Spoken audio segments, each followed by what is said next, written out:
시편 119편은 성경에서 가장 긴 장이잖아요. 시편 119편은 주의 계명, 율례, 법도, 주의 증거 이런 것을 찬양하고 노래하는 다윗인데 이 모든 것을 다윗은 어떻게 받아들였냐면요. 새 언약으로 받아들였어요. 그러니까 옛 언약이 있고 새 언약이 있잖아요. 옛 언약은 모세의 율법이고 새 언약은 그리스도의 십자가의 공로로 맺어진 언약입니다. 근데 다윗은 이 시편 119편에 나와 있는 법도, 계명, 율례는 모세의 옛 언약과 그리스도로 말미암아 세워진 새 언약을 다 통칭해 가지고 내가 그리스도의 그 새 언약 안에서 지금으로 말하면 십자가 생활화의 그 능력과 경험을 내가 누리면서 하나님의 그 법도와 율례와 계명을 찬양했다고 보시면 됩니다. 그래서 성경의 가장 긴 장이 결국에는 어떤 장이냐? 실제로 새 언약의 그 생활화, 새 언약을 누리는 그 삶이 얼마나 복되고 놀라운지에 대한 감격의시고 그 새 언약을 노래하고 찬양하는 시라는 거예요. 성경의 가장 긴 장이. 그래서 이걸 다 읽을 수는 없죠. 그래서 일부만 잠깐 읽어보겠습니다. 119편 49절 주의 종에게 하신 말씀을 기억하소서. 주께서 내게 소망을 가지게 하셨나이다. 이 말씀은 나의 고난 중에 위로라. 주의 말씀이 나를 살리셨기 때문이다. 교만한 자들이 나를 심히 조롱하였어도 나는 주의 법을 떠나지 아니하였나이다. 여호와여 주의 옛 규례들을 내가 기억하고 스스로 위로하였나이다. 주의 율법을 버린 악인들로 말미암아 내가 맹렬한 분노에 사로잡혔나이다. 내가 나그네 된 집에서 주의 율례들이 나의 노래가 되었나이다. 자, 조금 넘어가 가지고요. 10편 119편 89절 한번 보세요. 여호와의 주의 말씀은 영원히 하늘에 굳게 섰사오며 주의 성실은 대대에 이르나이다. 주께서 땅을 세우셨으므로 땅이 항상 있사오니 천지가 주의 규례들대로 오늘까지 있음은 만물이 주의 종이 된 까닭이니이다. 주의 법이 나의 즐거움이 되지 아니하였다면 내가 내 고난 중에 멸망하였으리이다. 내가 주의 법도들을 영원히 잊지 아니하오니 주께서 이것들 때문에 나를 살게 하심이니이다. 나는 주의 것이오니 나를 구원하소서. 내가 주의 법도들만을 찾았나이다. 악인들이 나를 멸하려고 엿보오나 나는 주의 증거들만을 생각하겠나이다. 내가 보니 모든 완전한 것이 다 끝이 있어도 주의 계명들은 심히 넓으니이다. 내가 주의 법을 어찌 그리 사랑하는지요. 내가 그것들을 종일 작은 소리로 읊조리나이다. 주의 계명들이 항상 나와 함께 있으므로 그것들이 나를 원수보다 지혜롭게 하나이다. 내가 주의 증거들을 늘 읊조림으로 나의 명철함이 나의 모든 스승보다 나으며 주의 법도들을 지킴으로 나의 명철함이 노인보다 나으니이다. 자, 103절요. 주의 말씀의 맛이 내게 어찌 그리 단지요. 내 입의 꿀보다 더 다니이다. 주의 법도들로 말미암아 내가 명철하게 되었으므로 주의 모든 거짓 행위를 미워하나이다. 주의 말씀은 내 발의 등이요 내 길의 빛이니이다. 자, 이제 이 새 언약을 노래했다고 제가 말씀을 드렸잖아요. 이 다윗이요, 지금으로 말하면 우리 말씀을 저는 이제 뭐 알아듣는 분은 알아듣고 못 알아듣는 분은 못 알아듣고 어쩔 수가 없어요. 십자가 생활화의 어떤 깊이 있는 진수를 조금씩 맛보는 사람들은 이 다윗의 시편 119편의 말씀이 너무나 공감이 될 거예요. 예. 그러나 십자가 생활화를 경험하지 못하고 내가 정말 예수님의 몸을 입고 사는 그 삶을 누리지 못하는 사람은 다윗이 말하는 이 시편 119편의 말씀은 그냥 아무 감동이 없어요. 또 무슨 소리인지도 이해도 못할 겁니다. 그래서 이 다윗이 새 언약에 대해서 말씀을 노래했다고 했잖아요. 그래서 이 내용이 뭐냐? 이것을 좀 깊이 있게 보면 히브리서 말씀으로 한번 들어가 볼게요. 히브리서 8장을 한번 보세요.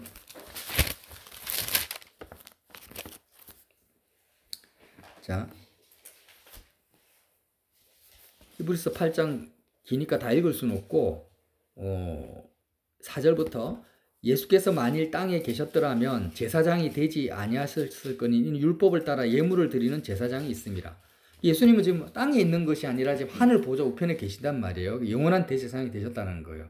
그들이 섬기는 것은 하늘에 있는 것의 모양과 그림자라. 옛 언약을 말하죠. 옛날에 구약의 성전과 성막을 말합니다. 모세가 장막을 지으려 할 때 지시하심을 얻은과 같으니 이르시되 산과 모든 것을 산에서 내게 보이던 본을 따라 지으라 하셨느니라. 그러나 이제 그는 더 아름다운 직분을 얻으셨으니 그는 예수님이죠. 예수님이 모세보다도 구약의 제사장보다 더 아름다운 직분을 얻었는데 어떤 직분이냐? 그는 더 좋은 약속으로 세우신 더 좋은 언약의 중보자시라. 새 언약이죠. 그는 첫 언약이 무음하였더라면 둘째 것을 할 일이 없었으려니와 그들의 잘못을 지적하여 말씀하시되 주께서 이르시되 볼지어다 날이 이르리니 내가 이스라엘 집과 유대 집과 더불어 새 언약을 맺으리라. 또 주께서 이르시기를 이 언약은 내가 그들의 열조의 손에 잡고 애굽 땅에서 인도하여 내던 날 그들과 맺은 언약과 같이 아니하도다. 그들은 내 언약 안에 머물러 있지 아니하므로 내가 그들을 돌보지 아니하였느니라. 이 무슨 말입니까? 자, 쉐마 이스라엘, 들어라 이스라엘아 하면서 쉐마라는 말이 뭐냐면 이스라엘 백성들이 가장 강력하게 받아들여야 될 대강령. 그건 무엇입니까? 마음을 다하고 뜻을 다하고 힘을 다해서 주 너의 하나님을 사랑하라는 이 말씀이죠. 이 쉐마의 말씀이에요. 그래서 모세가 시내산에서 하나님을 마주대합니다. 마주대하고 받은 그 언약이 이 쉐마의 말씀이에요. 이 언약이라는 것은 쉐마의 언약은 뭐냐? 이제 너희 백성들은 저와 여러분은 누구만을 상대하라는 거예요? 요즘 십자가 말씀을 그대로 적용을 해보자는 거예요. 하나님만을 상대해야 된다. 그래서 이스라엘 백성이 하나님과 언약을 맺었다라는 것은 뭐냐면 이방인들은 택함받지 못한 모든 이방인들은 하나님을 상대하지 않아요. 세상을 상대하고 있어요. 내 마음에 자녀를 상대하고 건강 문제, 세상 문제, 내 진로 문제 아니면은 애인을 상대하고 각각이 눈에 보이고 육신으로 접하는 세상을 상대하는 자들이 이방인들이고 이스라엘 백성은 하나님과 언약을 맺어버린 거예요. 야, 이제부터 너희는 나는 너의 것이고 너희는 나의 소유야. 이 말이 뭐냐면 너희들은 마음과 생각이 오직 누구만을 상대하라고요? 살아계신 하나님만을 상대하면 돼. 이 말이 뭡니까? 너희 마음을 다해서 하나님을 상대해라. 뜻을 다해서 힘을 다해서 하나님만을 상대해라는 거예요. 하나님만을 의식하고 하나님 앞에서 살아라. 그렇게 하면 이제 우리는 내가 상대해야 되는 블레셋이라든지 세상 문제라든지 정치, 경제 모든 것들은 어떻게 하시겠다고 하나님이 나를 장갑 삼아서 하나님이 상대하겠다. 하나님이 책임져 주겠다. 이게 뭡니까? 신명기의 언약의 내용입니다. 신명기 내용을 보면 이렇게 하나님만을 상대하면 너희가 들어가도 복을 받고 나가도 복을 받고 대적이 쳐들어오면은 한 길로 쳐들어와서 10길로 도망을 갈 것이다. 모든 질병과 재앙을 내가 다 막아줄 거다. 근데 하나님만을 상대하지 않고 이방인과 똑같이 내가 세상을 상대하고 내가 직접 사람을 상대하면 들어가도 저주를 받고 나와도 저주를 받고 모든 것을 하는데 하나님이 나서서 재앙을 내릴 것이다. 지금 그 내용이잖아요. 그래서 이제 우리는 알잖아요. 언약 백성이라는 의미가 뭐라고요? 다시 한번 말합니다. 저와 여러분은 언약 백성이에요. 언약 백성이 약속을 했다. 하나님과 내가 손가락 걸고 약속한 거예요. 자, 이제 너희들은 마음을 다하고 뜻을 다하고 힘을 다해서 누구만을 상대하라고요? 하나님만을 상대해라. 그러면 내가 접하는 모든 세상은 누가 상대해 주겠다? 하나님이 나 대신 상대해 주겠다. 그래서 블레셋과 가나안 7족속과 싸울 때 몸은 이스라엘이 싸우지만 실제로 싸우면 누가 하십니까? 하나님이 싸우시는 거예요. 하나님이. 그래서 백전백승을 하는 거죠. 그 이야기가 언약의 내용입니다. 그런데 옛 언약이 실패했다라는 건 뭐냐면 이스라엘 백성이 이렇게 9절 히브리서 8장 9절에 보면 그들이 내 언약 안에 머물러 있지 아니하므로 내가 그들을 돌보지 아니하였노라. 이스라엘 백성이 하나님을 상대를 안 한 거예요. 마음을 다하고 뜻을 다하고 힘을 다해서 하나님께 집중하지 않았기 때문에 하나님도 어떻게 합니까? 이스라엘 백성이 상대하는 이방인들을 상대할 수가 없었던 거예요. 그게 뭡니까? 결국에는 하나님이 돌보고 싶어도 보호하고 싶어도 보호할 수도 없고 돌볼 수도 없었다 이 말이죠. 옛 언약의 결과예요. 그런데 10절 보세요.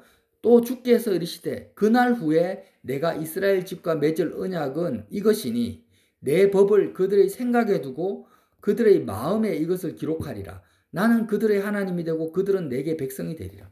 예레미야서 말씀을 그대로 인용을 한 거거든요. 내가 이스라엘 집과 맺을 언약 이제 새로 맺겠다. 새 언약이다. 새 언약의 내용이 뭐냐? 내 법을 그들의 생각에 두고 그들의 마음에 이것을 기록한다. 이 뜻이 뭐겠습니까? 자, 이게 굉장히 이 말씀을 여러분 이해를 해야 돼요. 자, 마음을 다하고 뜻을 다해서 힘을 다해서 하나님을 사랑해라. 하나님만을 마음에 상대해라. 그러면 내가 책임져 주겠다. 너의 삶을 내가 책임져 주겠다. 이게 옛 언약의 내용이잖아요. 근데 모세가 이 쉐마의 말씀을 어디에다가 받아왔습니까? 이 말씀을 십계명 돌판에 새겼잖아요. 돌판에다가 새겼어요. 돌판에다가. 근데 새 언약은 이 말씀을 어디에 새긴다고요? 우리의 마음과 생각에 새기는 거예요. 이게 마음과 생각에 새긴다라는 게 뭐냐면 쉽게 말하면 이런 거예요. 내가 생각하는 것이 하나님의 생각이고 내가 마음에 품는 것이 하나님의 뜻이라는 거예요. 옛 언약은 이스라엘 백성이 이렇게 생각한 거예요. 아, 그래, 하나님을 사랑해야지. 하나님께 마음을 드려야지. 하나님의 뜻대로 내가 살아야지. 이렇게 생각을 합니다. 생각을 하는데, 하나님의 생각을 하는데, 자기 생각은 또 무슨 생각? 자기 생각은 또 따로 돌아가는 거예요, 이렇게. 내가 마음을 하나님께 드려야지라는 그런 마음을 품긴 품는데, 내 마음 한켠에는 또 어떤 마음이 있어요? 돈을 사랑하는 마음, 세상을 염려하는 마음, 내 마음은 또 딴 데가 있는 거예요. 두 마음을 품는, 두 마음. 생각도 두 가지고 마음도 두 가지야. 이게 돌판에 새겨진 쉐마의 말씀의 결과예요. 그런데 새 언약은 뭐냐면 내가 생각하는 모든 생각이 그냥 하나님을 생각하고 있어요. 이미 나는. 하나님의 생각을 내가 생각하고 있는 거야. 자동적으로. 내가 마음에 이렇게 어떤 마음을 품잖아요. 아, 이거 하고 싶다 하는 마음을 품었는데 그 마음이 뭐라는 거예요? 하나님의 마음인 거야. 어떻게 이게 가능하냐라는 거예요. 그러니까 내가 뭔가를 애쓰고 작심하고 노력하고 하는 것이 아니고 그냥 이미 내 생각과 마음이 변화가 돼버린 거예요.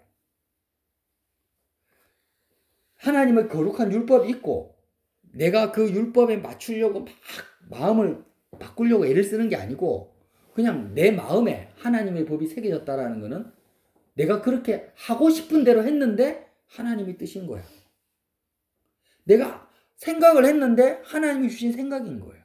나의 본질 자체가 나의 생각과 마음의 본질이 아예 바뀌어버리는 거예요. 이게 뭐예요? 새 언약이라는 거예요. 다윗이 노래하기를 어떻게 이게 가능하냐라는 거예요. 다윗이 기가 막히다. 주의 율례와 법도와 증거가 기가 막히다라는 거예요. 어떻게 이런 놀라운 기적 같은 일이 내 마음과 생각에서 이루어져 가지고 내가 생각하는 모든 것이 노인들보다 더 지혜롭고 내가 마음에 품는 모든 것이 하나님의 뜻이 될 수가 있냐. 너무 기가 막히다. 이것이 119편의 내용이라는 거예요. 아멘. 여러분, 다윗은 3000년 전의 사람이에요. 그러나 지금 다윗의 마음속에 있는 그 내용이 저와 여러분의 마음속에 그대로 이루어지는데 이제 말씀을 조금 더 깊이 있게 보겠습니다.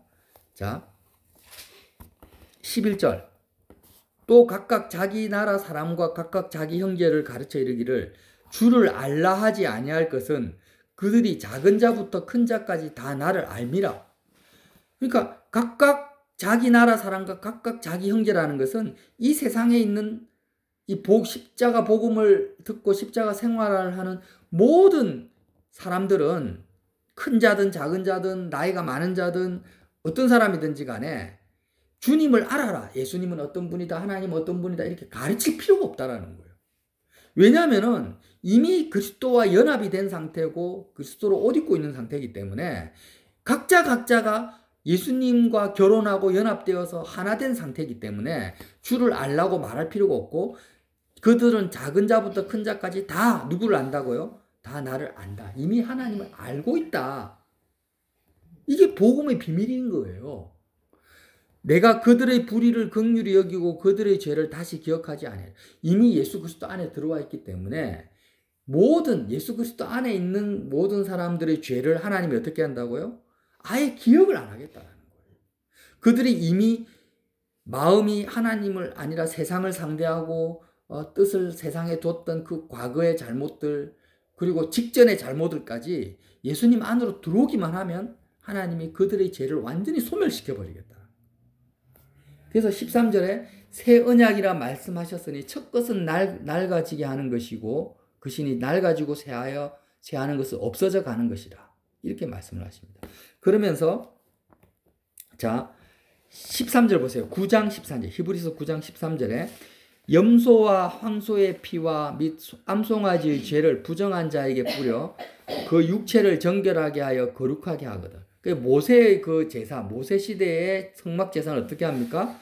나는 지금 하나님을 상대하지 않아요. 내 마음이 세상을 상대하고 자녀를 상대하고 아내를 상대하고 남편을 상대합니다. 이렇게 하나님이 아닌 세상을 상대하는 내가 저 죄 없는 염소, 황소, 암송아지에게 이 세상을 상대하는 나의 죄를 뒤집어 씌워가지고 번제단에 죽여버립니다. 그렇게 죽이는 그 제사를 통해서 내가 이제 하나님만을 상대하는 정결한 마음으로 그렇게 되게 하거든. 하물며 14절 하물며 영원하신 성령으로 말미암아 흠없는 자기를 하나님께 드린 그리스도의 피가 어찌 너희 양심을 죽은 행실에서 깨끗하게 하여 살아계신 하나님을 섬기게 하지 못하겠느냐. 십자가에서 이렇게 너희 대신에 죽은 예수 그리스도의 피가 너희 양심을 너희 생각과 마음을 온전히 깨끗하게 하나님만을 상대하는 하나님만을 생각하는 하나님만을 사모하는 그런 마음으로 변화시키지 못하겠느냐. 이렇게 말씀을 하죠. 이로 말미암아 그는 새 언약의 중보자시니 이는 첫 언약 때 범한 죄에서 속량하려고 죽으사 부르심을 입은 자로 하여금 영원한 기업의 약속을 얻게 하려 하심이라. 자, 이제 말씀을 정리할게요. 자, 언약이라는 것은 뭐라고요? 하나님만을 상대해라 이런 말인데 우리는 계속 하나님의 언약을 어깁니다. 그죠? 눈 뜨고 일어나면은 내가 돈 염려, 건강 염려, 자녀 걱정, 회사 걱정하면서 내가 하나님의 언약을 어겨버려요.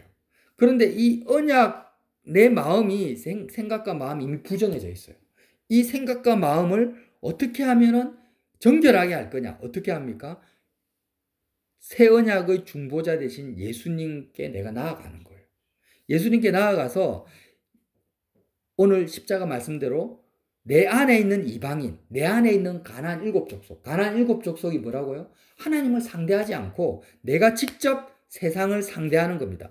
이렇게 내 안에 있는 이방인 가나안 7족속을 예수님이 십자가에 못 박히시고 가시 면류관을 쓰시고 옆구리에 창이 찔린 것처럼 처참하게 가나안 7족속에 긍휼 없이 완전히 진멸시켜 버리듯이 내가 그리스도의 십자가에 세상을 상대하는 나를 미워하면서 정말 하나님 누굽니까?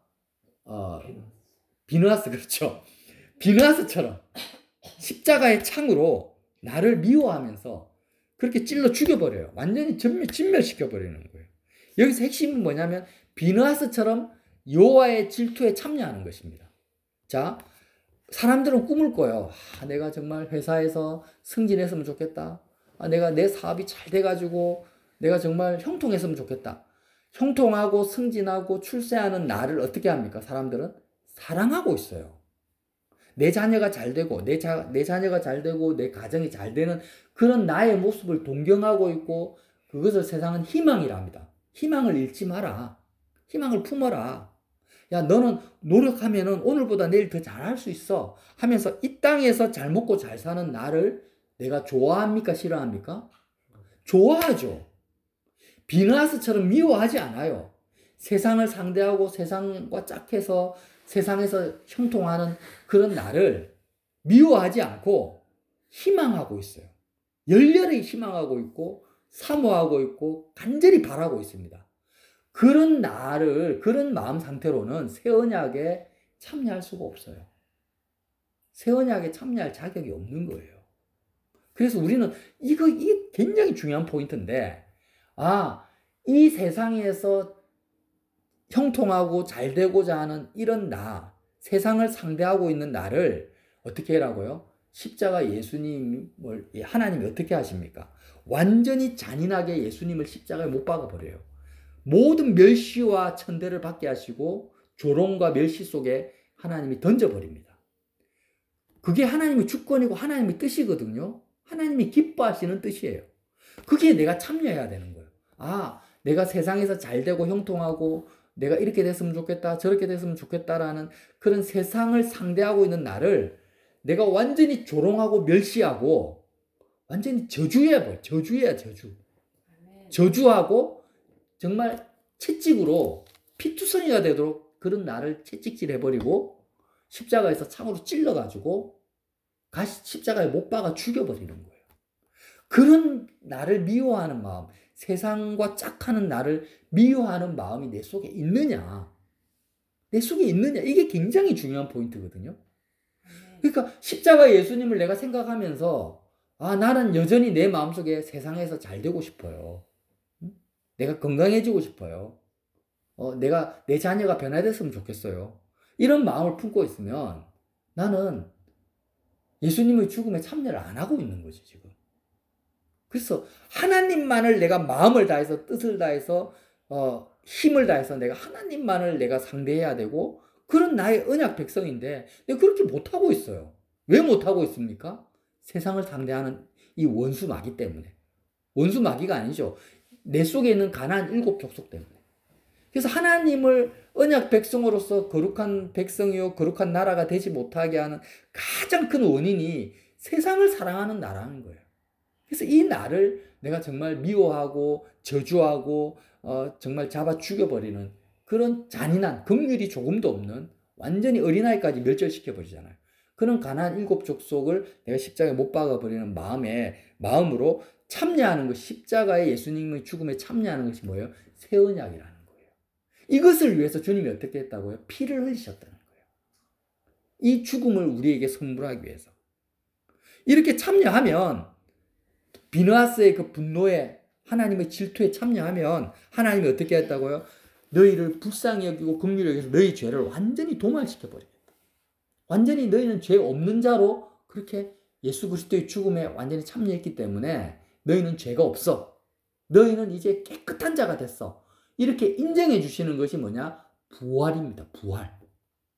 이해가 되시죠? 십자가의 죽음에 참여하는 것은 내 속에 있는 가나안 7 족속이 소멸되는 것이고 내가 세상을 상대하는 내가 소멸되어지고 죽어지는 거예요.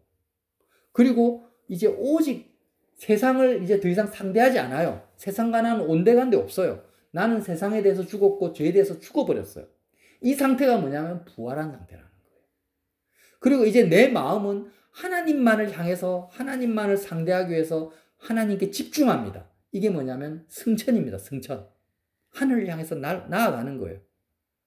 그렇게 승천하고 이제 하나님으로 배부르고 하나님 안에 내가 거하는 것이 뭐냐? 이제 보좌 우편에 내가 앉아 있는 거죠. 그렇게 하나님으로 배부르고 하나님만을 상대하고 하나님으로 채워진 상태가 되면 이제 어떤 일이 벌어지냐? 재림이 돼. 재림. 재림이 뭐예요? 재림의 궁극적인 내용은 예수님이 나의 육체를 옷 입고 성령을 통해서 나를 통해 사시는 거예요. 이 땅을 예수님이 나를 옷 입고 이 땅에서 성령을 통해서 나를 통해서 예수님이 사시는 이것이 뭐냐면 나의 생각이 그리스도의 생각이고 내가 마음에 품은 내 마음이 그리스도의 마음이 되는 거예요. 이게 새 언약의 내용인 거예요. 그래서 예수 그리스도의 죽음과 부활과 승천과 재림의 역사까지 다 통틀어서 이것을 뭐라고 합니까? 그리스도의 연세 과정이라고 하는데 이것이 새 언약의 내용인 거예요. 내 법을 너의 뭐라고요? 오늘 말씀에 나의 법을 그들의 속에 두며 그들의 마음에 기록하여 나는 그들의 하나님이 되고 그들은 내 백성이 되리라. 내 법을 그들의 생각에 두고 그들의 마음에 이것을 기록하리라. 이게 새 언약의 내용인 거예요. 예수님이 갈라디아서 2장 20절 말씀처럼 예수님이 나를 옷 입고 나를 통해 사시는 그 놀라운 그 십자가 생활의 그 경험을 우리가 하게 되면은 시편 119편의 말씀이 내 말씀이 되고 내 고백이 되어 버린다라는 거죠. 네. 그래서 우리가 이제 한 가지 짚고 넘어갈 것은 우리가 맺고 있는 인간관계가요 다 의미가 없어요. 제가 인간관계를 맺지 마라, 뭐 홀로 살아라 이 말이 절대 아닙니다. 가만히 생각해 보십시오. 가족관계, 부모 자식 관계, 친구 관계 이 모든 것이 인간관계가 의미가 있습니까 없습니까? 의미가 하나도 없어요. 죽으면 다 끝나는 거예요. 그래서 의미가 없다라는 거예요. 만약 어저께 친구하고 정말 나는 너 없으면 안 돼 하면서 그 찐친의 관계 속에서 같이 밥 먹고 해도 아무 의미가 없어요. 내일 내가 죽어버리면 그 친구 나하고 무슨 상관이 있어요? 친구 관계뿐입니까? 부부 관계도 마찬가지고 자녀 관계도 마찬가지. 죽으면 모든 인간관계는 다 끝나요. 그래서 의미가 없다라는 거예요. 결론적으로. 그럼 의미 있는 인간관계는 뭐냐? 뭐가밖에 없어요. 의미 있는 인간관계는 하나님만을 상대하는 상태에서만 이루어집니다. 마음을 다하고 뜻을 다하고 목숨을 다하고 힘을 다해서 내가 인간관계에 내 마음과 뜻과 힘을 쏟지 않고 오직 하나님께만 마음과 뜻과 힘을 다 쏟아버려요. 인간관계를 맺을 에너지가 없어요. 뜻도 없고 마음도 없고 힘도 없어요. 오직 하나님만을 상대해요. 나는 사람을 상대하지 않아요. 하나님만을 상대하는데 어떤 일이 벌어지냐면 예수 그리스도 안에서 예수님 안에 있는 모든 인간관계가 다 누구 것이 되냐? 내 것이 되어버리는 거예요. 이게 교회입니다. 아멘. 하나님의 백성들은요. 세상에서 인간관계를 맺기 위해서 에너지를 쓰는 사람이 아닙니다. 아멘. 오직 하나님만을 상대하고 영원한 인간관계를 덤으로 공짜로 선물로 받는 사람들이 하나님의 백성이라는 거예요. 이게 기가 막힌 거예요. 자, 예수님께서 제자들에게 그래요. 네가 나를 따라오려거든 부모도 버려라. 부모 형제 다 버려. 친구 버려. 고향 친척 아비집 다 떠나. 오직 내 말만 들어. 심지어는 자기 목숨까지 미워해. 오직 나와만 관계해. 나와 하나만 돼. 마음을 다하고 뜻을 다하고 성품을 다하고 힘을 다해서 하나님만을 상대해. 이게 복음의 내용이거든요. 그런데 놀랍게도 그렇게 하면 어떤 일이 벌어집니까? 예수님 안에 있는 모든 인간관계가 저절로 맺어지고 내가 노력하고 애쓰고 직접 대화하고 상대하고 그 관계를 위해서 내가 노력한 게 아무것도 없는데 이미 하나님의 교회가 하나님의 백성이 다 내 것이 되어버리는 거예요. 그래서 저와 여러분은요. 혼자 있어도 절대 외롭다고 생각하면 안 돼요. 그럼 믿음이 하나도 없는 거예요. 지금 다윗이 시편 119편을 썼잖아요. 그러면 나는 다윗을 만나 본 적이 없어요. 다윗하고 밥 한 끼 먹은 적도 없고 같이 쇼핑한 적도 없어요. 같이 영화 구경한 적도 없어요. 그런데요. 내가 예수님만을 상대하고 예수님 안으로 깊이 들어간 만큼 다윗과 나의 관계는 어떤 일이 벌어집니까? 내가 예수님과 가까워진 만큼 다윗과 나는 더 가까워져 있는 거예요. 예수님과 가까워진 만큼 아브라함과 나는 더 이미 가까워져 있어요. 관계가 더 깊이 맺혀져 있어요. 이삭과 야곱과 맺혀져 있어요. 나는 베드로와 사도 요한을 한 번도 만난 적이 없지만 예수님 안에 있는 만큼 나는 사도 요한과 깊은 관계를 맺고 있는 거예요. 그리고 천국에 가면은 내가 예수님과 가까워진 만큼 사도 요한과 가까워져 있는 걸 발견할 거예요. 이게 이게 교회라는 거예요. 죽은 것뿐만 아니라 지금 이 땅을 살아가고 있지만 지금 이 땅에 십자가 생활을 하고 있고 그리스도 안에 있는 하나님의 백성들이 분명히 있을 거란 말이에요. 아프리카에도 있을 것이고 미국에도 있을 것이고 북한에도 있을 수 있어요. 그러면 내가 그들과 만나지도 않았고 밥 한 끼 안 먹었지만 내가 하나님만을 상대하고 하나님께만 마음을 들여서 그리스도 안에 있는 만큼 예수님과 친밀한 만큼 이미 그들과 친밀함 속에 있는 거예요. 그러니까 참 우리는 2차원적으로 살았던 거야. 아, 꼭 내가 만나야 돼. 내가 대화를 해야 돼. 내가 교제를 해야 돼. 그렇지 않으면 그 사람과 관계를 안 맺는다라고 생각해요. 물론 세상적인 관점에서, 육적인 관점에서는 그건 당연한 거죠. 내가 얼굴을 보지도 않았는데 어떻게 그 사람과 관계를 맺었다고 말해요. 트럼프 대통령하고 내가 만나지도 않았는데 트럼프 대통령 나에 대해서 모르는데 내가 어떻게 트럼프 대통령과 친하다라고 말할 수 있어요. 그건 지극히 육적이고 1차원적인 내용이고 영적인 세계에서는 그게 아니라는 거예요. 영적인 세계에서는 예수 그리스도 안에 모든 것이 다 있다. 그래서 바울이 정말 입에 침이 튀도록 그리스도 안에 그리스도 안에 그리스도 안에를 반복하는 이유가 여기에 있다는 거예요. 너희들이 오직 예수님만을 상대해서 십자가에서 그리스도와 연합이 되어서 세상을 온전히 떠나서 마음이 세상을 떠나서 그리스도 안으로 들어오면은 그리스도 안에 다윗도 있고 아브라함도 있고 모세도 있고 엘리야도 있고 지금 이 땅을 살아가고 있는 모든 그리스도 안에 있는 하나님의 백성이 다 있어. 허다한 정인들과 천군천사가 다 있어. 그러니까 너희들은 외로워하거나 절대 슬퍼할 필요가 없어. 이게 교회의 비밀이야. 지금 그거를 계속 말하고 있는데 우리는 여전히 하나님만을 상대하는 것을 모르니까 마음이 허하니까 사람을 만나러 찾아다니고 나는 인간관계가 뭐 많니 적니 저 사람보다 나는 친구 관계가 있니 없니 이렇게 이상한 생각을 하고 있는 거예요. 아멘. 여러분 이제 우리 생각을 깹시다. 인간관계는 내가 맺을 필요가 없는 거예요. 원래부터가. 인간관계에 에너지를 투자할 필요가 없고 인간관계뿐만이 아니고 세상 문제, 세상 일, 세상을 내가 상대할 필요가 없었던 거예요. 저와 여러분은 언약 백성이기 때문에 오직 마음을 다하고 뜻을 다하고 힘을 다해서 누구만을 상대해요? 하나님만을 상대해. 이 하나님만을 상대하게 해주시는 새 언약이 뭐예요? 하나님만을 상대하게 해주는 새 언약의 내용이 예수님의 십자가와 부활 사건이 내 것이 되는 거예요. 그리스도의 십자가와 죽음과 부활에 내가 참여하면 이제 하나님만을 상대할 수 있는 마음과 생각을 나에게 하나님이 새롭게 창조해 주시는 거예요. 아멘. 새 마음을 주세요. 새 마음. 새로운 생각을 주세요. 이 새 마음과 새 생각이 새 언약의 내용이고 십자가 복음의 내용입니다.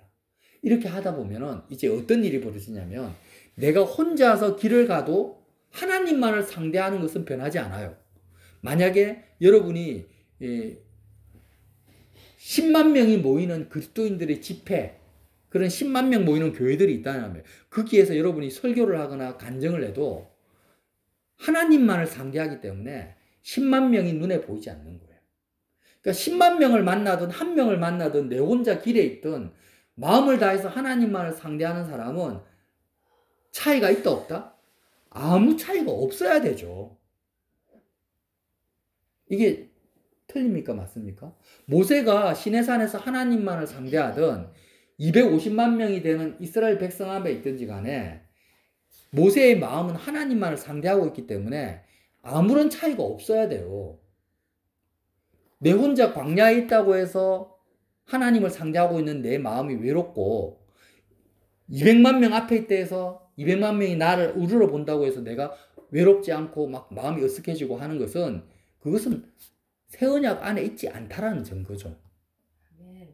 새 언약 안에 있으면은 혼자 있을 때나 사람을 만날 때나 아무 다킬 게 아무 어차피 세상을 떠나서 하나님을 상대하고 있으니까. 그래서 혼자 내가 기도하고 찬양하고 노래하는 것이 오히려 더 좋은 거예요. 방해가 없어. 더 좋아. 새 언약의 내용입니다. 근데 새 언약 안에 있지 않은 사람은 막 혼자 있으면 외롭고 사람들 같이 있으면은 위로가 되고 즐겁고 이거는 뭐예요? 그 사람은 십자가 복음하고 상관이 없게 사는 거예요. 그래서 저와 여러분이 정말 다윗이 노래한 시편 119편의 말씀이 저도 아직 잘 몰라요. 잘 이해하지 못해요.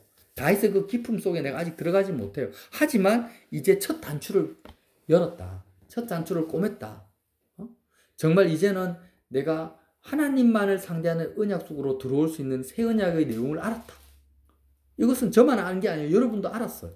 그래서 이 언약 속에 이제 살아갈 때 정말 시편 110편의 그 장대한 그 내용, 같은 내용을 반복하는 것 같지만 절대 같은 내용이 아니에요. 마지막으로 시편 110편 한번 봅시다. 119편 뭐 아무거나 봐도 상관없어요. 자, 169절 볼까요? 169절. 여호와여 나의 부르짖음이 주의 앞에 이르게 하시고 주의 말씀대로 나를 깨닫게 하소서. 이 무슨 내용입니까? 내가 이 새 언약의 비밀 속에 들어왔는데 내 생각이 주의 생각이 되고 내 마음이 주의 마음이 되는 이 깊은 성령의 그 교통하심 속에 내가 정말 더 들어가고 싶습니다라는 이런 부르짖음이 주의 앞에 이르게 하시고 주의 약속의 말씀대로 나를 깨닫게 하소서. 내가 그렇게 정말 변화되게 하소서. 이 내용이잖아요. 나의 간구가 주의 앞에 이르게 하시고 주의 말씀대로 나를 건지소서. 주께서 율례를 내게 가르치심으로, 율례라는 것은 결국 어떤 내용이냐면 결론적으로 예수 그리스도의 죽음과 부활과 승천과 재림의 그 실질적인 삶의 내용 속에 내가 들어가는 그 율례를 말하는 거예요. 내 입술이 주를 찬양하리이다. 주의 모든 계명들이 의로움으로 내 혀가 주의 말씀을 노래하리이다. 내가 주의 법도들을 택하였사오니. 내가 누구를 상대하든지 간에 나는 하나님만을 상대하는 이 주의 법도를 내가 택하였사오니 주의 손이 항상 나의 도움이 되게 하소서. 내가 여호와만을 마음을 다하고 뜻을 다해서 내가 상대하기 때문에 이제 주님의 손이 나를 옷입고 내가 상대하는 것이 아니라 주님의 손이 나를 옷입고 항상 나를 도우시는 거예요. 나의 도움이 되게 하소서. 여호와여 내가 주의 구원을 사모하여 싸우매 주의 율법을 즐거워하나이다. 다윗이 누리는 구원이라는 것은 결국 뭡니까? 내가 이 땅을 사는 것이 아니라 하나님이 나를 통해서 사시는 주의 주권이 역사하는 그 구원을 내가 사모하고 그 구원이 이루어지는 것이 주의 율법이라는 거예요. 이것을 내가 즐거워하는 거예요. 내 영혼을 살게 하소서. 그리하시면 주를 찬양하리이다. 주의 규례들이 나를 돕게 하소서.